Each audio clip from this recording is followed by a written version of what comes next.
Hey, it's Chris again. A few more DeVore dad thoughts. Got my country music up a little bit loud. I don't know, country music's one of those things that I think you grow into as you get older, if you're lucky. But I didn't like it as a kid. I developed a taste for it. At one point, I thought it was just a great way to torture my children, which ties directly into parenting. Just torturing your children, embarrassing them. Realistically, my music taste is very eclectic. You name it, Tupac, Kenny Chesney. I'm just all over the board. I've listened to a little Yo-Yo Ma. Yeah, I don't know. I like everything except for stuff that is screaming and I can't understand the lyrics, and extremely hard rap that I can't understand the lyrics. Don't say mumble rap. Mumble rap is not a real form of music. My rule is if I listen to the song, 3 to 5 times and I still don't get the gist of it word-wise, then I don't need it in my playlist. I don't need to hear it ever. And that's just how it is. So anyways, back to topics at hand. Little somber topic, and there's a lot of cancer in the air right now.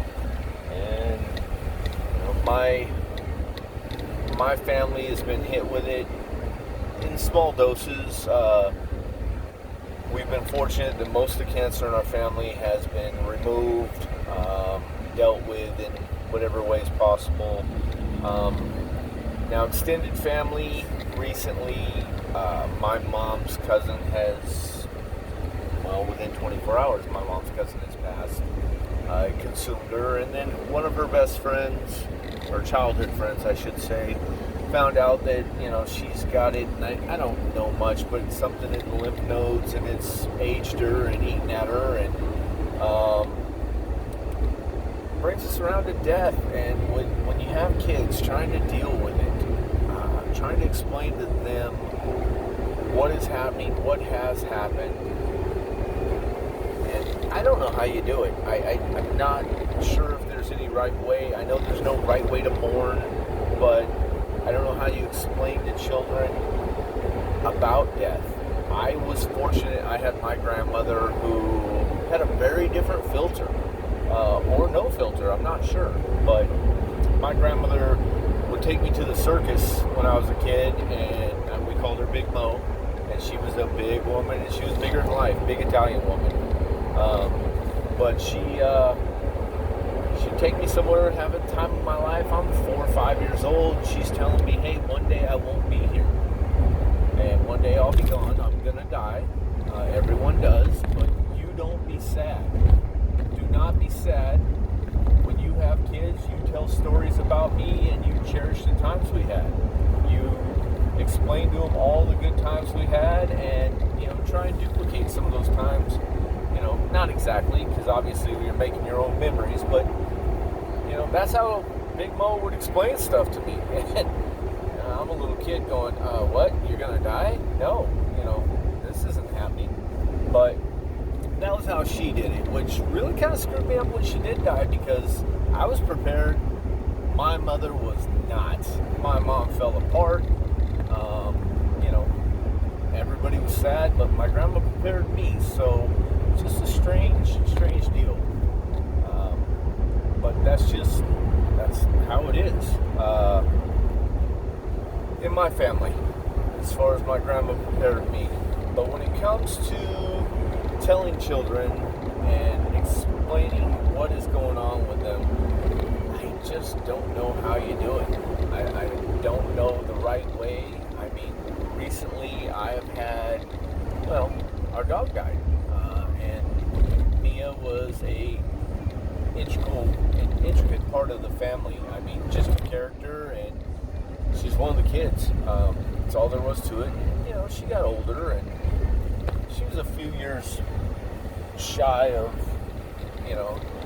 when she should have actually gone. I think that seizures and whatnot kind of took a few years away from her, but she'd gotten older, and now that she's gone, my granddaughter is still bringing her up and wondering where she is and Mrs. Mia, and all we can do is explain to her that Mia's in heaven. That's the way we're going with it. That's our religious belief. More than anything, that's my wife's religious belief, and that we'll see her again someday.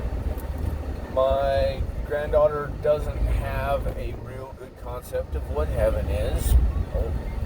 Obviously she's 3 years old, but we're working on that, and we just explained to her she's in heaven, and we'll see her again one day, and it'll pass, and about a week later she'll say something about her again, or she'll miss her or something. She's still not real fond of the new puppy, but she's doing okay. The new puppy is helping things, but our grandbaby still says, "Where's Mia?" And that's just something we deal with. And I don't know how you work with kids and let them know, somebody's passed away and that they won't be returning. I don't know what the right answers are. I think every parent does what they can.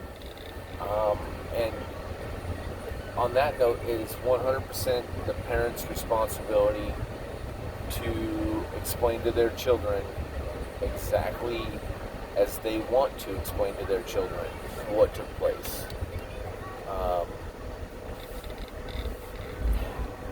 It's not a grandparent's place. It's not an aunt, an uncle, a friend. Even though they think they may be doing a better job, it's the parent's responsibility, and it's the parents' honor, actually. Every critical moment like that, the parent should either be included on what's about to happen or allowed to address things the way they feel right for the child. It's just unfair when myself included as a grandparent overstep my bounds because I think I know what's right. The parent needs to be the one. Now, if the parent says, "Please help me explain this," then fair game. I mean, there are conversations that my dad can have with my daughter I can't have. I don't know how to address it, or if I do know how to address it, my daughter's going to shut down because I don't know what the hell I'm talking about. Case in point, went to the beach one day. I don't know if I've told this story before or not, but my daughter had questions about religion. My daughter had questions and comments about weed. My dad has smoked weed. I never have. My dad is in touch with his religion and what he believes and what he doesn't believe, and he doesn't bullshit when it comes to what he doesn't completely understand. He explained that. He explained the goods and bads of weed, his experiences with it, and they had a conversation that meant something. It stuck with her. Religion stuck with her. The fact that Grandpa knew something about weed and was very blunt about it, that's the other thing about being a grandparent. You can be blunt. And we're parents, we dance around a few topics. We might say, no, this is the way. Black and white, this is the way. But there are topics we dance around. There's no doubt about it. Grandparents, on the other hand, they can interact. And same goes for kids. Kids will open up to grandparents in ways they won't open up with their parents. It's a nice little circle sometimes because of that factor.